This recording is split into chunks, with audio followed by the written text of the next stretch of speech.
تو صحابہ قبرستان میں جاتے تو آقا نے فرمایا منع کر دیا، یہ جہنم کے گڑھے ہیں، مت جانا۔ اور جب صحابہ وہاں تشریف فرما ہو گئے، اب قرآن سن، فلا اقسم بمواقع النجوم، قسم ہے تاروں کے ڈوبنے کی جگہ، مولا تارے تو ڈوبتے نہیں، اندھیرا ہو جائے دن میں بھی تارے نظر آتے ہیں۔ تو فرمایا تمہیں پتہ نہیں ہے یہ کون سے تارے ہیں؟ میرے آقا نے نہیں فرمایا اصحابی کالنجوم بأیہم اقتدیتم اہتدیتم، ہمارے آقا فرماتے ہیں میرے صحابہ تاروں کے مثل ہیں، جس کی بھی اقتداء کرو گے ہدایت پا جاؤ گے۔ سبحان اللہ، سبحان یہ تارے جہاں ڈوبے وہ جنت البقیع ہے۔ تو آقا فرمانے قبروں کی زیارت کرو، اس لئے کہ قبروں کی زیارت سے تمہیں دنیا سے بے رغبتی ہوگی، موت یاد آئے گی، توبہ نصیب ہوگی۔ سبحان اللہ، سبحان اللہ۔ جب عام قبر کی زیارت سے یہ پتہ چلا یہ آ گیا، ہمیں بھی یہاں آنا ہے، موت یاد آئے گی، تو پتہ چلا معاملہ ہر ایک وقت کا نہیں ہوتا ہے، موقع کو پہچاننا ہوگا۔ کتنی آیتیں منسوخ ہیں، پہلے شراب کا حکم تھا لیکن بعد میں حرام ہو گیا، اب وہ آیتیں جن میں جائز کا حکم تھا وہ اب نہیں چلیں گی، قرآن میں موجود ہیں۔ آج بھی قرآن میں یسألونک عن الخمر والمیسر قل اسمہما اکبر من نفعہما، شراب کے بارے میں آپ کہہ دیجئے ان کا گناہ زیادہ، نفع کم ہے، تو کم ہے نفع ہے تو صحیح، تھوڑی دیر غم غلط ہو جانا یہ نفع ہے، فضل کا مال مل جانا جوا میں یہ نفع ہے، یہ قرآن سے ثابت ہے۔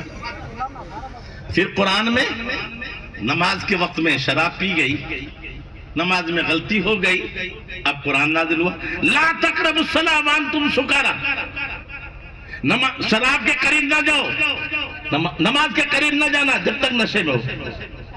یہ سارے علماء بیٹھے ہیں، سادات بیٹھے ہیں، اب یہاں منع ہوا کہ نماز کے وقت میں شراب مت پیو، بعد میں پی لو۔ یہ آج بھی قرآن میں ہے موجود، لا تقربوا الصلاۃ وانتم سکارى، کیا مطلب؟ نشے میں ہو جب نماز کے قریب مت جاؤ، یعنی جب نشہ اتر جائے جب نماز پڑھنا، یا نماز کے بعد میں پیو پہلے مت پیو، یہاں حرام نہیں لکھا۔ اور یہ دونوں آیت قرآن کی آج بھی قرآن میں ہے، لیکن تیسری آیت جب آئی انما الخمر والمیسر رجس من عمل الشیطان فاجتنبوہ، یہ شراب اور جوا شیطان کے عمل ہیں، ان سے بچو۔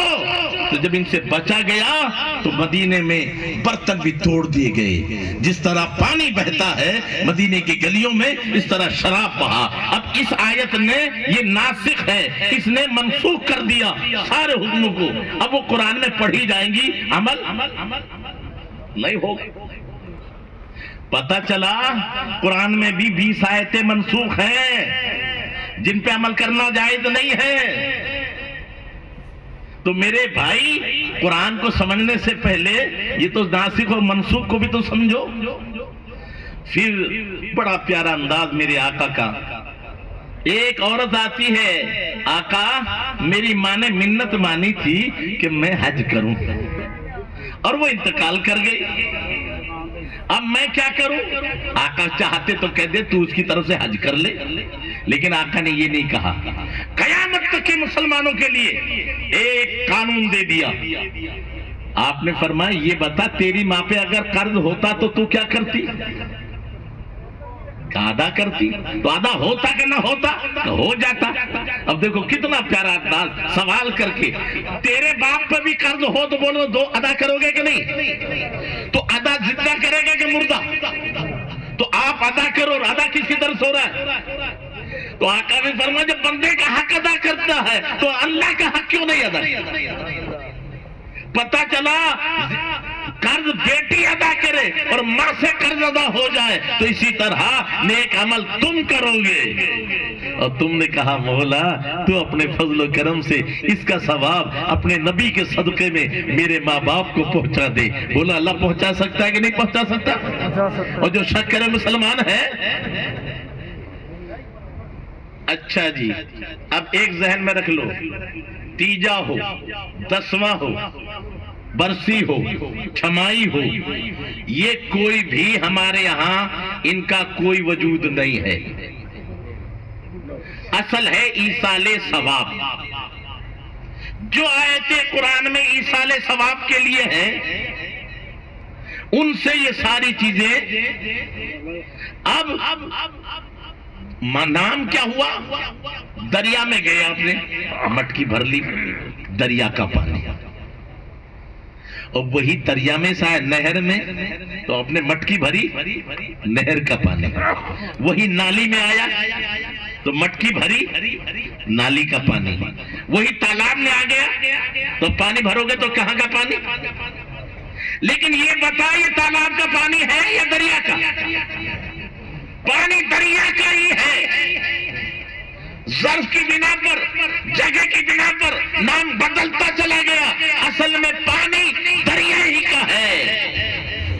ایصال ثواب قرآن سے ثابت ہے کہ زندہ اپنے عمل کو مردے کے لیے پہنچا سکتا ہے۔ اب وہ سب سے پہلا ایصال ثواب ہے جنازے کی نماز۔ اگر نہیں پہنچا سکتا تو جنازے کی نماز پڑھنا چھوڑ دو، سب سے پہلے ایصال ثواب یہ ہے۔ دوسری بات یا ذہن میں رکھیے، آپ یہ بات ذہن سے نکال دو کہ اگر ہمارے پاس دلیل نہ ہو تو وہ چیز نہیں ہے۔ فوق کل ذی علم علیم، ہر علم والے سے اوپر علم والا ہے۔ ایک جگہ ایک آدمی نے کہا جی کہ یہ بتاؤ کیا صحابہ نے سلام پڑھا؟ چھوٹا سا سوال۔ ان سے کہا بیٹا ادھر آ، صحابہ قرآن پہ عمل کرتے تھے کہ نہیں؟ بالکل کرتے تھے۔ تو اب قرآن پڑھ، ان اللہ وملائکتہ یصلون علی النبی، بے شک اللہ اور اس کے فرشتے نبی پہ درود بھیجتے ہیں۔ یہ مظاہرہ ہے، بھیجتے ہیں، بھیجتے رہیں گے ہمیشہ۔ تو نبی کو ضرورت نہیں، ضرورت تجھے ہے۔ تو اب بتائیے، اب آگے اللہ نے کہا فرمایا یا ایھا الذین آمنو، اے ایمان والو، صلو علیہ، نبی پہ درود پڑھو، وسلموا تسلیما، اور سلام بھیجو جیسے بھیجنے کا حق ہے۔ اب بولو قرآن نے جب حکم دیا تو صحابہ نے کہا جی مانا ہوگا، تو مانا تھا، سلام پڑھا کہ نہیں؟ پڑھا ہوگا۔ اب پڑھا ہوگا کیسے کہہ رہا ہے؟ پڑھا۔ اب کیسے پڑھا یہ تجھے پتہ نہیں، مجھے پتہ نہیں۔ مطلق ہے، جب قرآن میں کوئی چیز مطلق ہو تو اس کو مقید نہیں کرنا چاہیے۔ کھڑا ہو کے پڑھ، بیٹھ کے پڑھ، لیٹ کے پڑھ، چلتا پڑھ، پھرتا پڑھ، یہ تیری مرضی۔ مطلق کو مقید نہ کرنا۔ اور ایک اور سمجھ لو، ایک عمل ہوتا موقت اور ایک ہوتا غیر موقت۔ وہ میں آپ کو سمجھ، نماز پڑھو فجر کی تو فجر میں پڑھنی پڑے گی قصر میں، بے ٹائم پڑھا تو قضا۔ روزہ رکھو رمضان میں، غیر رمضان میں رکھو گے تو قضا۔ اب بتاؤ اللہ کہہ رہا ہے سلام پڑھو، صبح پڑھو کہ شام پڑھو، دن میں پڑھو کہ رات میں پڑھو، یہ غیر موقت ہے۔ اور جو غیر موقت ہے اس کے لیے کوئی حد نہیں ہے، اس کی تو حال یہ ہے میں سو جاؤں یا مصطفیٰ کہتے کہتے کھلے آنکھ صلی سبحان اللہ، سبحان اللہ۔ اب تم کہتے ہو نماز سے پہلے، اذان سے پہلے سلام، وہ بتا قرآن میں کہیں ہے، حدیث میں کہیں ہے کہ سلام پڑھنا لیکن نماز سے پہلے نہیں یا اذان سے بعد میں نہیں؟ جب قرآن میں منع نہیں، حدیث میں منع نہیں، اور قرآن میں مطلق ہے، چاہے اذان سے پہلے ہو یا اذان کے بعد میں ہو، یا سوتے وقت ہو یا جاگتے وقت ہو، جب چاہے تو پڑھتا رہے۔ تو پھر تم وقت پہ متعین کیوں کرتے ہو؟ اس وقت مت پڑھنا، اور جو موقت کرے گا وہ قرآن کا مخالف ہے۔ اللہ تعالیٰ مجھے اور آپ کو علم عمل کی توفیق دولت سے مالا مال فرمائے۔ بہت آسانی کے ساتھ میں آپ کو ایک سمجھا دوں، دیکھیے اہل بیت اعظام اور علماء اکرام، ان کا مقام الگ ہے۔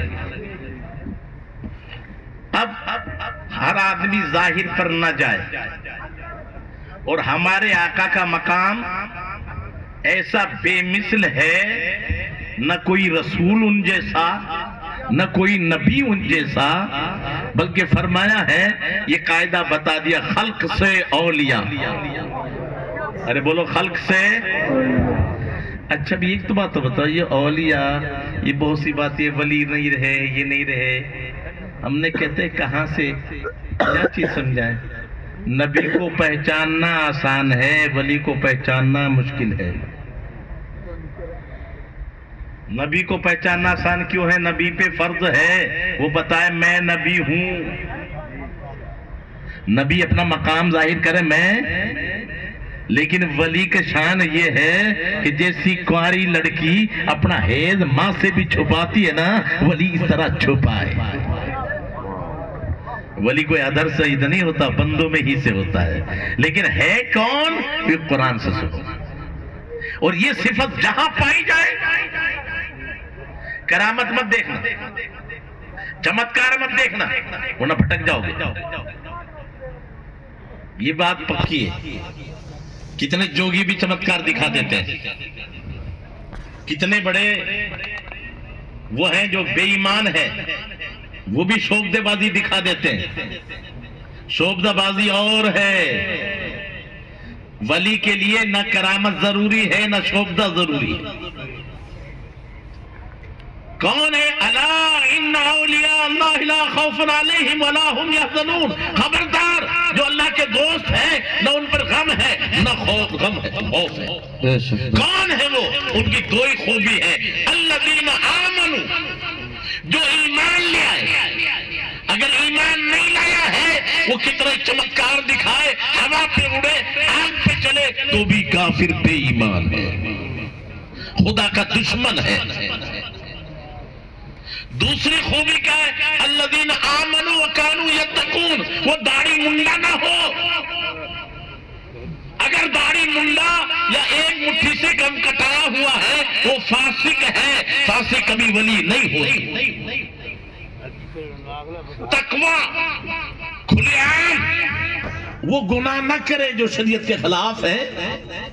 اس لیے ایک چور اگر ہمیں نہیں پتا ہے اس کے پیچھے نماز ہو جائے گی، لیکن جو داڑھی منڈاتا ہے یا ایک مٹھی سے کم کٹاتا ہے اس کے پیچھے نماز، اس لیے کہ اس کا فسق سب کو ظاہر ہے، نماز میں بھی موجود ہے۔ چوری اس نے کیا نہ کی ہمیں پتا، تو فسق کہتے ہیں جو ظاہری گناہ ہمارے سامنے سب کے ہو۔ تو ولی میں یہ دو خرابی نہیں ہو سکتی، مومن ہو اور متقی ہو، یہ قرآن کا فیصلہ، وہ اللہ کا ولی۔ اب جو قرآن کے خلاف کرے، اب ان ولیوں میں مقامات، تو ہمارے اعلیٰ حضرت نے ایک بڑی پیاری بات بتائی۔ یہ بتاؤ ان میں یہ کیا بڑی ہے یا چھوٹی ہے؟ اور یہ تو اس کے مقابلے میں یہ چھوٹی ہے نا، لیکن اعلیٰ حضرت نے فرمایا تو اپنے بڑوں کے بارے میں چھوٹا لفظ استعمال مت کرنا، نیچا لفظ استعمال مت کرنا۔ تو یہ بڑے نا، وہ یقیناً یہ بڑا ہے تو یہ چھوٹا ہے، یہ اونچا ہے تو یہ نیچا ہے، لیکن تیرے بڑے ہیں تو نیچا لفظ لانا ہی مت۔ خلق سے اولیاء، مخلوق سے تو اولیاء، اولیاء سے رسول، اور رسولوں سے اعلیٰ ہمارا نبی، بے شک سب سے اعلیٰ و والا ہمارا نبی، سارے اچھوں میں اچھا، سمجھئے جسے ہے اس اچھے سے اچھا، ہمارا نبی، سارے اونچوں سے اونچا، سمجھئے جسے ہے اس اونچے سے اونچا، ہمارا نبی۔ یہ اس کے نیچا ہے، ہم سے تو اونچا ہے۔ اب اعلیٰ حضرت کہہ رہے ہیں یہ نیچا مت کے، سارے اونچوں میں اونچا ہے، اس اونچے سے اونچا ہمارا نبی، ہم سے تو یہ بھی اونچا۔ اب اس کے حساب سے نہ لو، ادھر سے لو۔ یہ ادب سکھایا ہے، ادب ہے تو سنیت ہے، ادب نہیں ہے تو۔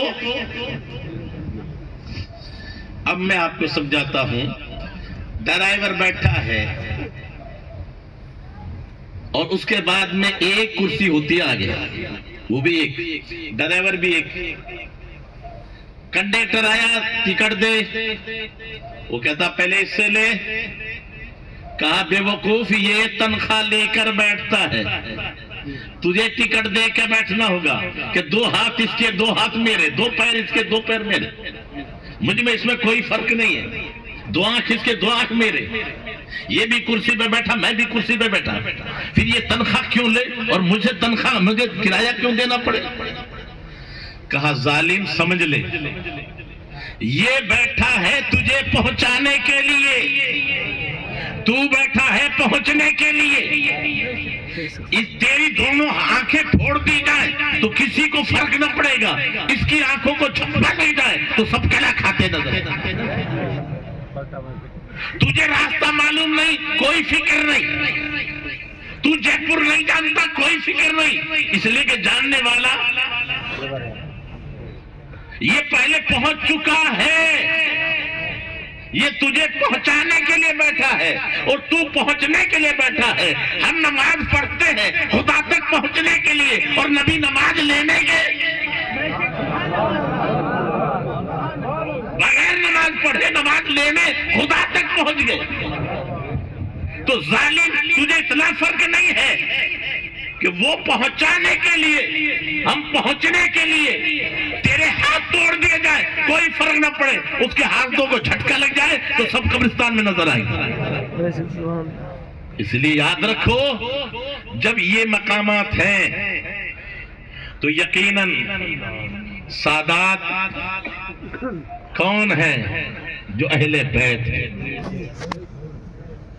اور ہم نے سمجھا ہی نہیں سادات،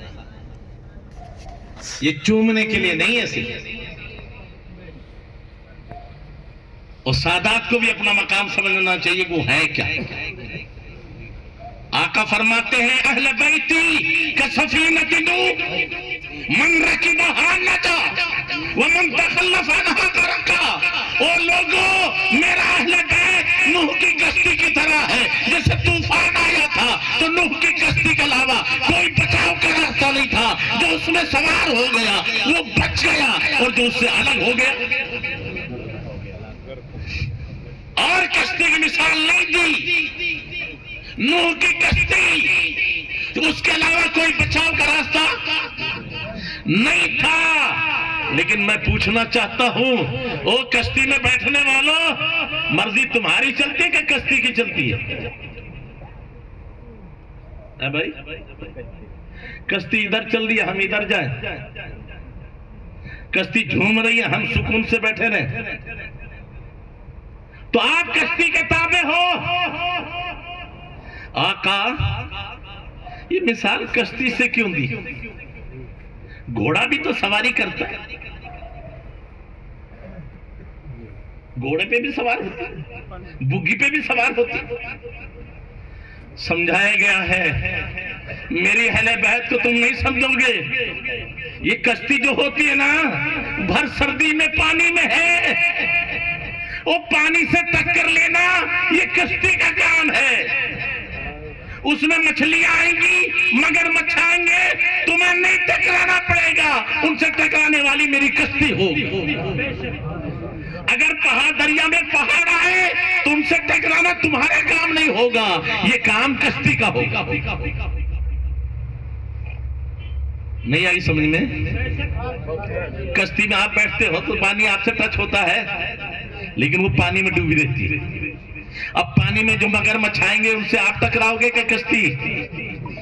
مچھلیوں سے، طوفانوں سے، جو چھپڑے آئیں گے ان سے، پھر ان سے نکالنا یہ ملح کا کام ہے کہ طوفان سے کیسے نکالنا ہے۔ تو میرے بھائی ہم تو سواری ہیں، یہ مجدار میں بچانے والی کشتی ہے۔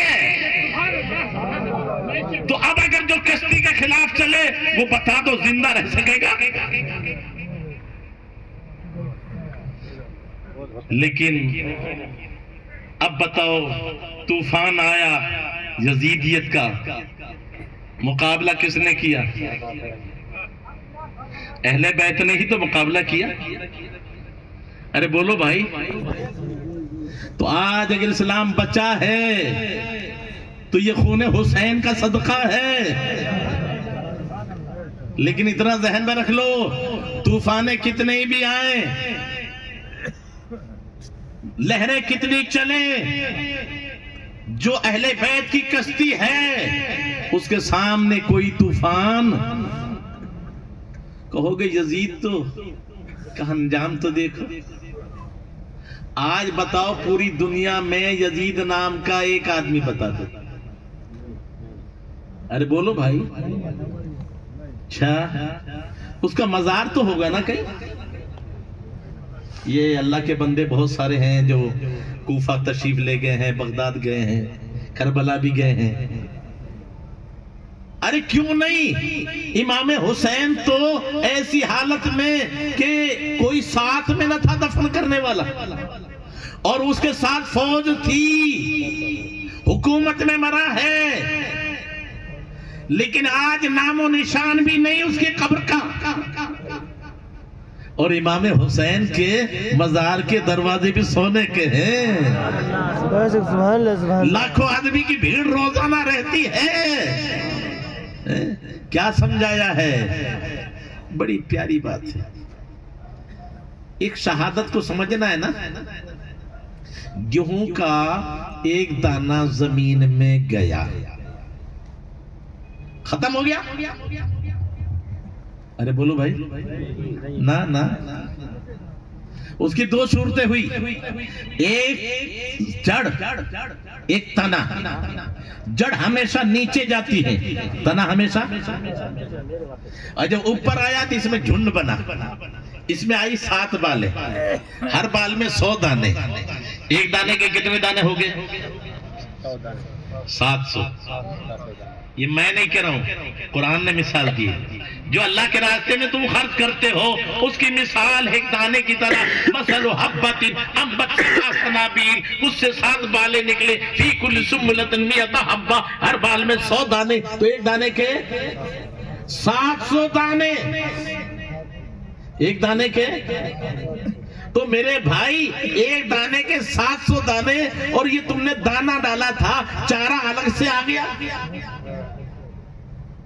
تو انسانوں کے لیے بھی خوراک اور جانوروں کے لیے بھی خوراک. تو یہ فکرہ کاش نقش ہر درے دیوار ہو جائے، جسے جینا ہو مرنے کے لیے تیار ہو جائے. جو عزت کے ساتھ مر نہیں سکتا وہ عزت کے ساتھ جی بھی نہیں سکتا. تو ایک دانہ جس طرح مرتا نہیں ہے بلکہ زندہ ہو جاتا ہے، اور پھر اکیلا نہیں گیا، اکیلا تھا، 700 کو جنم دیا ہے. آنے والے تو حسن مصنع ہے، ایک ہی ہے.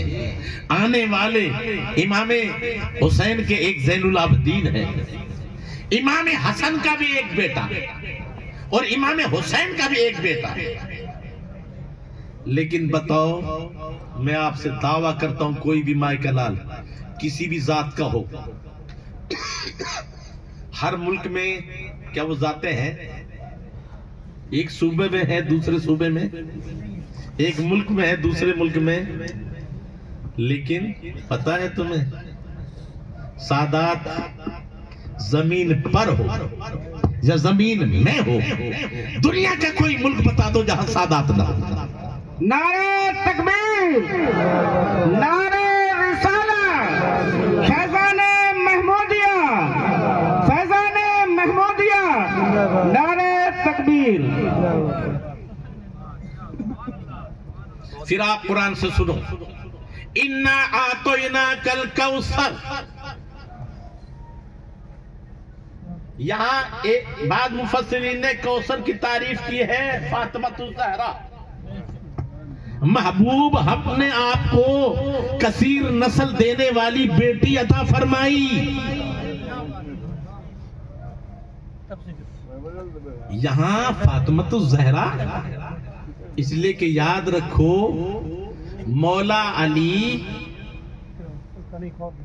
کی اولاد علوی کہلاتی ہے،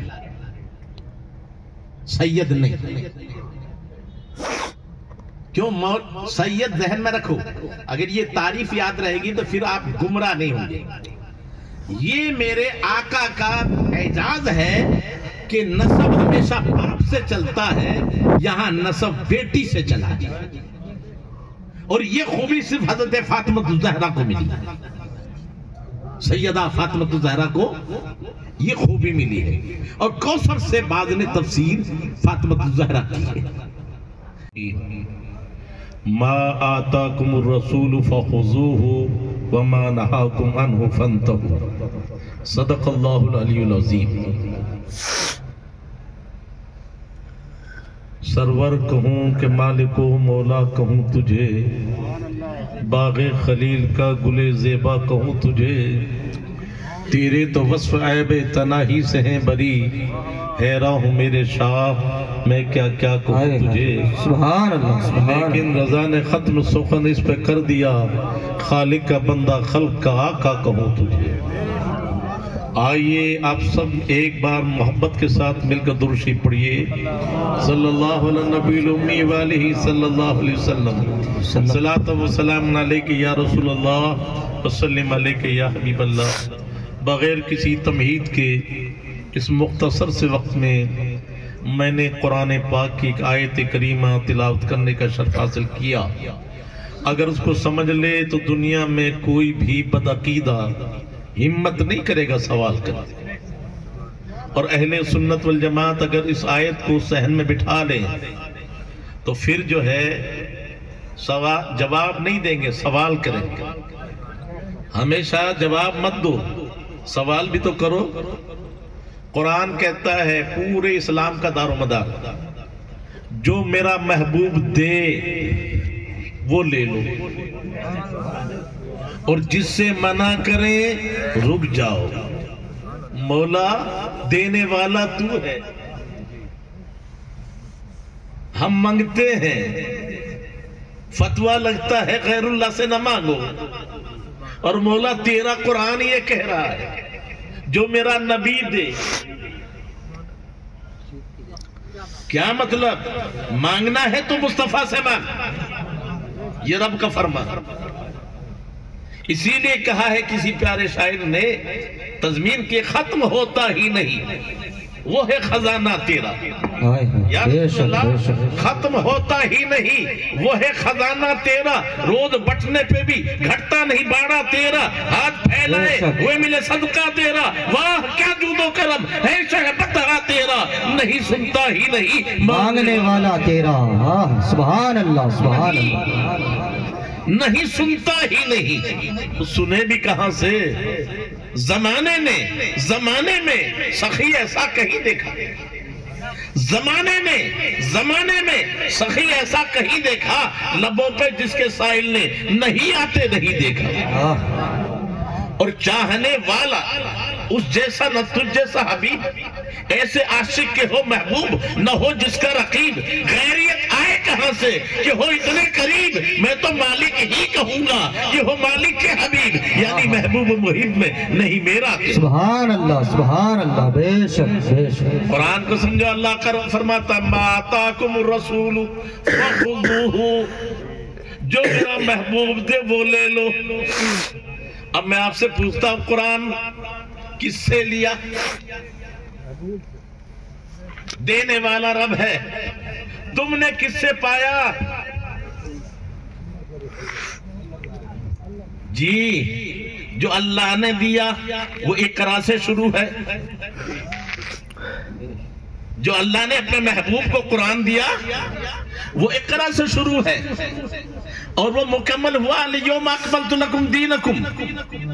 تمہارے پاس کون سا قرآن ہے ذرا بتا. اللہ کا دیا ہوا قرآن تو اقرا سے شروع ہے، لیکن تمہارے پاس جو قرآن ہے وہ الحمد سے شروع ہے. تاکہ پتہ چل جائے اللہ کا دیا ہوا اور ہے، مصطفیٰ کا دیا ہوا. یہ ترتیب مصطفیٰ کی ہے.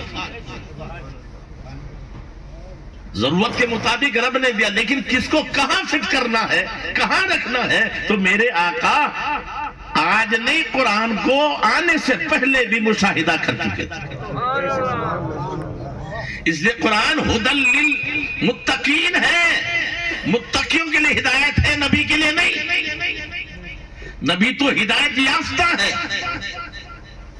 وہ تو پڑھ کے آئے ہیں، پڑھانے آئے ہیں۔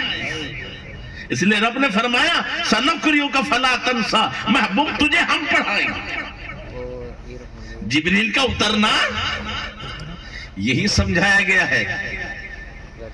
دیکھو قرآن پاک کی شان یہ ہے، لو انزلنا هذا القرآن على جبل لرأيته خاشعا متصدعا من خشیۃ اللہ، یہ قرآن اگر پہاڑ پہ اترے، پہاڑ ریزہ ریزہ ہو جائے، اللہ تعالیٰ دکھا رہا ہے، بتا نہیں رہا۔ یہ اللہ کی شان ہے، دکھا رہا ہے۔ محبوب کی شان کیا ہے، محبوب کی طاقت کیا ہے؟ تو جبریل امین آئے، عرض کرتے اقرا، آقا فرماتے مانا بقاری، میں نہیں پڑھتا، باہر گیا ہوں میں نہیں پڑھتا۔ جبریل امین نے سینے سے لگایا اور بھیچا۔ بخاری کے الفاظ حتی یبلغ جہدہ، جبریل اپنی پوری طاقت کو پہنچ گئے۔ یہ سادات اور علماء بیٹھے ہیں، ساری دنیا کو چیلنج ہے، اور جبریل کی طاقت کو پہلے سمجھ۔ 600 پر ہے اور ایک پر میں اتنی طاقت ہے، ساتوں زمین آسمان کو پلٹ دے اور جبریل اپنی پوری طاقت لگا دے اور مصطفیٰ مسکراتے رہے تو قرآن اترنے سے پہلے مصطفیٰ کی طاقت دکھائی جا رہی ہے۔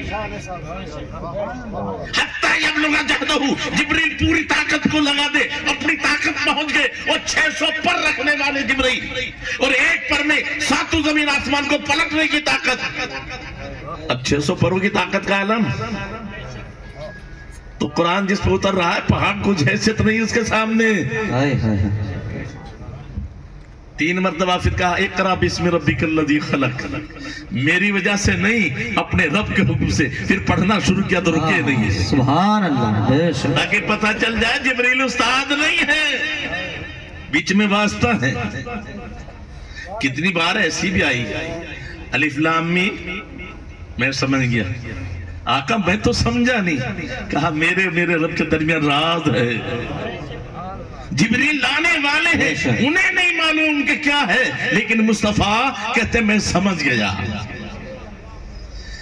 تو اب قرآن کیا کہہ رہا، جو نبی دے وہ لے لو، اور جس سے منع فرمائے، قانون 2 ہیں، جو نبی کرے وہ نہیں، ذہن میں رکھنا میری بات، جو نبی کرے وہ نہیں، جو نبی کہے، جو دے، وہ جس سے منع فرمائے۔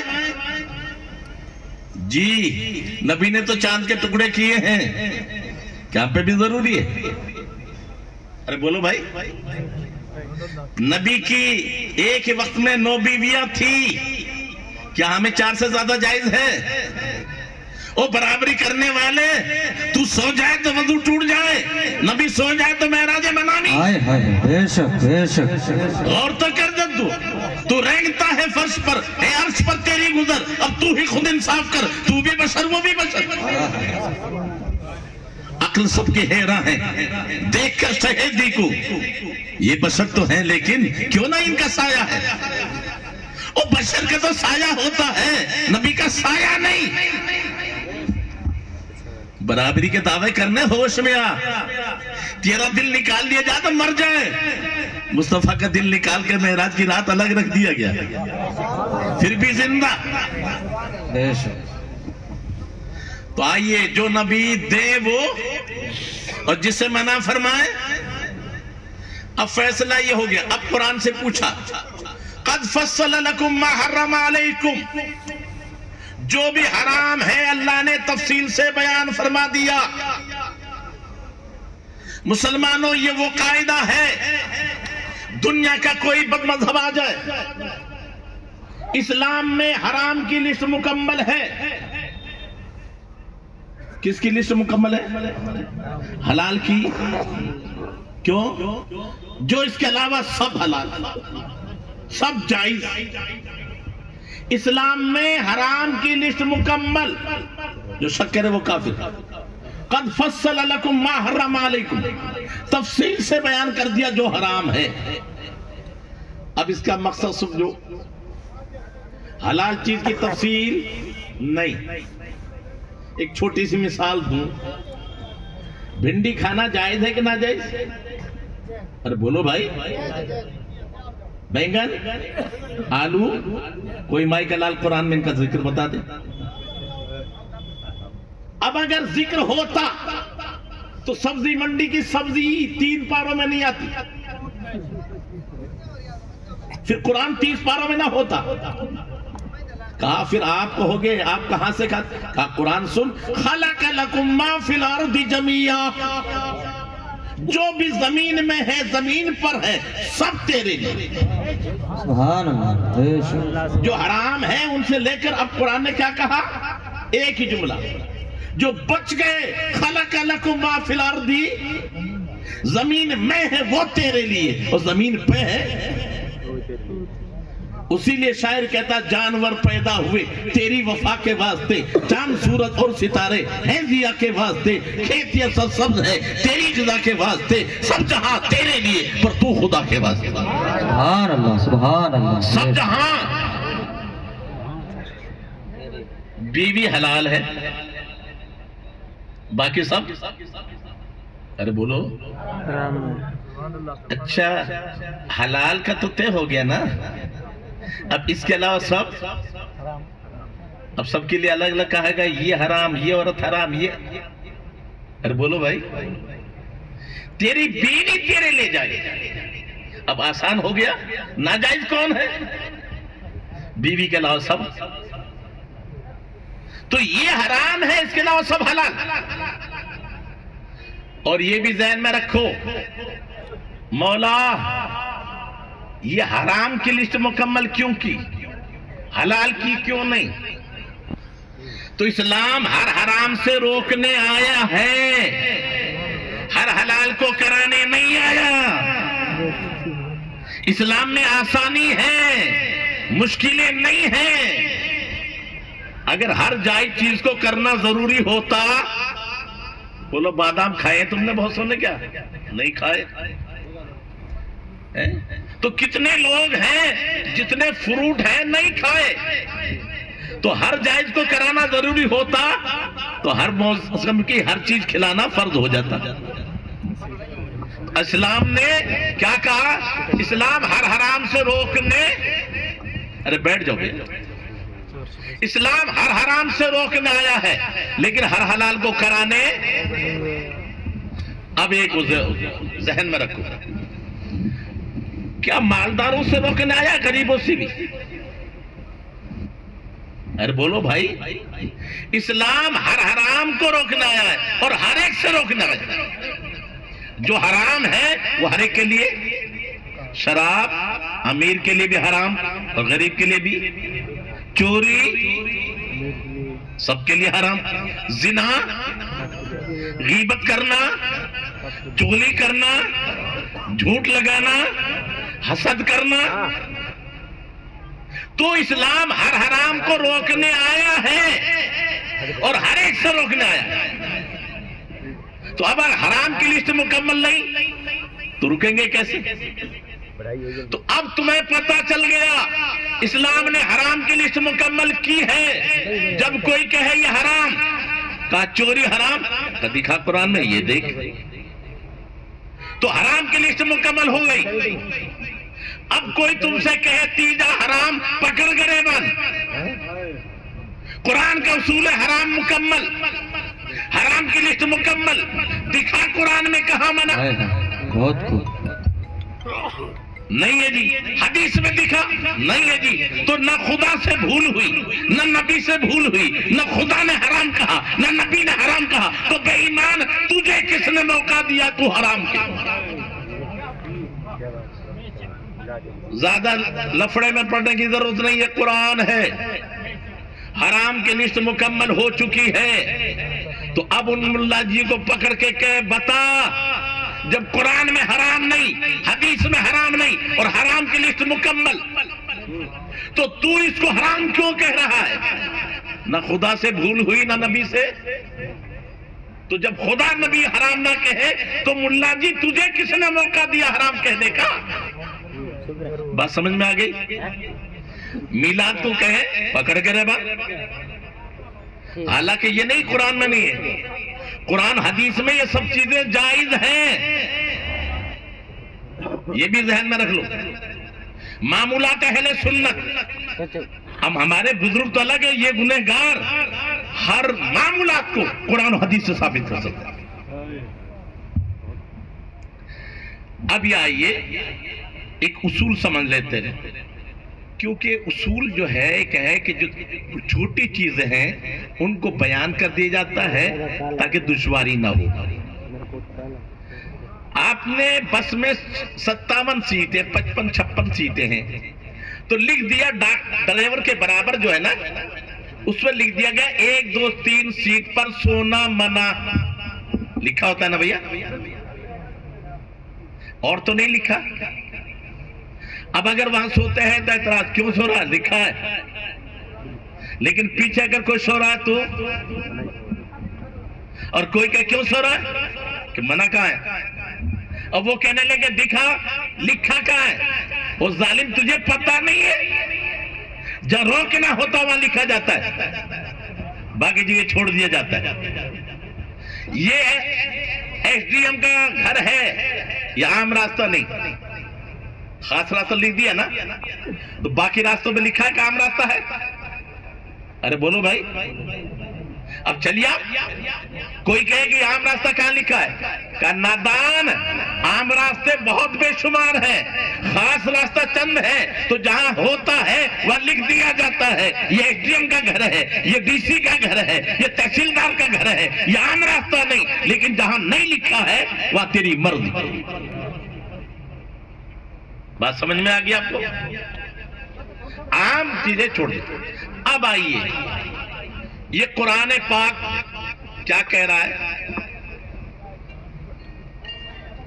سب سے پہلے ایصال ثواب کو سمجھ لو، پہلے آپ کے پاس ملے گا وصول ہے، ایک ہے اصول ملنا، پھر ہے اس کو پہنچانا، تو آپ کو ملے گا تب تو آپ پہنچاؤ گے نا، تو آپ کو ملے گا نہیں تو پہنچاؤ گے کیسے بھائی آپ؟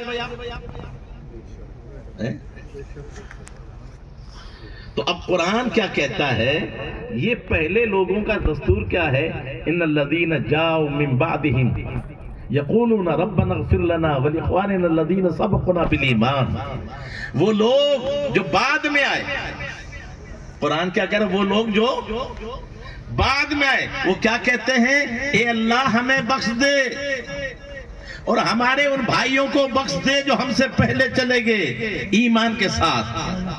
اب بتاؤ، پہلے ایمان والوں کو بخشش کی دعا کرنا یہ کس کا کام ہے؟ مومنوں کا۔ تو اللہ تعالیٰ ان کی خوبی بیان فرما رہا ہے، ایمان والے وہ ہوں گے کہ جب وہ بعد میں آئیں اور پہلے لوگوں کے لیے مغفرت کی دعا کریں، یہ تو ایمان والوں کا طریقہ ہے۔ اور جو کہے کہ نہیں پہلے تو کچھ نہیں تھے، تو سمجھنا وہ بے ایمان ہے۔ اب ایصال ثواب سب سے بڑی بات، بولو انتقال سب کا ہوتا ہے کہ نہیں ہوتا ہے؟ تو مومن کا پہلا حق بتاؤ کیا ہے؟ ارے بولو بھائی، ارے آپ سب سے پہلے اب کھانا کھاؤ گے یا دعوت کرو گے یا کفناؤ گے دفناؤ گے؟ پہلے دفناؤ گے بغیر نماز پڑھے؟ کیا کرو گے؟ ارے بولو بھائی، نماز جنازہ پڑھو گے کہ نہیں پڑھو گے؟ اچھا، زندہ پڑھیں گے کہ مردہ پڑھیں گے؟ اور جو کہتے ہیں زندوں کے عمل مردوں کے کام نہیں آتے، تو وہ جنازے کی نماز پڑھنا چھوڑ دیں۔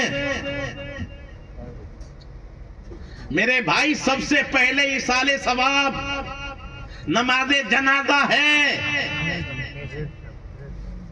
اور یہ ضروری ہے۔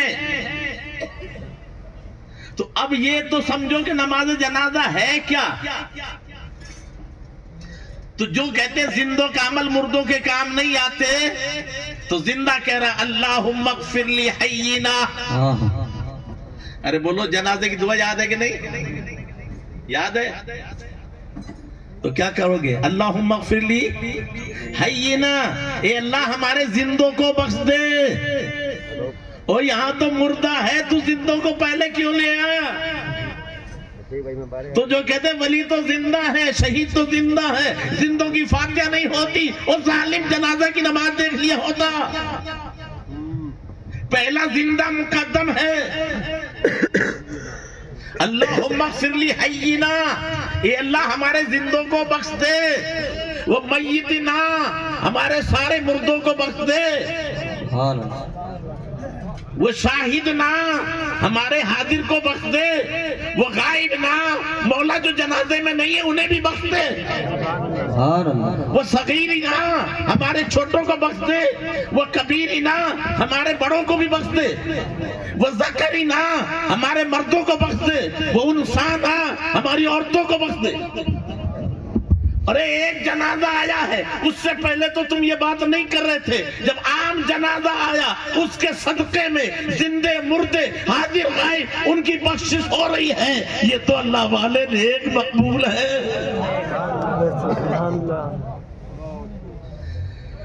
ارے سید احمد شاہ تو پہلے ہی وہ تو آپ بتائیے، جو پہلے ہی سے پیچھے تھے، مقتدی تھے، تو اسلام میں بتایا مرنے کے بعد مقام بڑھتا ہے، گھٹتا نہیں، اور وہ پیچھے تھا امام کے، لیکن آج امام پہ خاتمہ ہو گیا تو امام سے آگے آ گیا، امام پیچھے، جنازہ۔ اب جو بے ایمان کہتے ہیں قبر پہ ہاتھ باندھ کے نہ کھڑے ہو، کیوں؟ یہ ہاتھ باندھنا نماز کی سی حالت ہے، جو شرک پیدا کرے گا کہ ظالم وہاں تو مٹی کا پردہ تو ہے، یہاں جنازہ اوپن ہے، اور تیرا امام بھی ہاتھ باندھ کے کھڑا ہے، پوری قوم بھی ہاتھ باندھ کے کھڑی ہے، ذرا بتا کون مسلمان رہے گا؟ تو نے قرآن نہیں سنا؟ لقد کرمنا بنی آدم، ہم نے اولاد آدم کو عزت دی ہے۔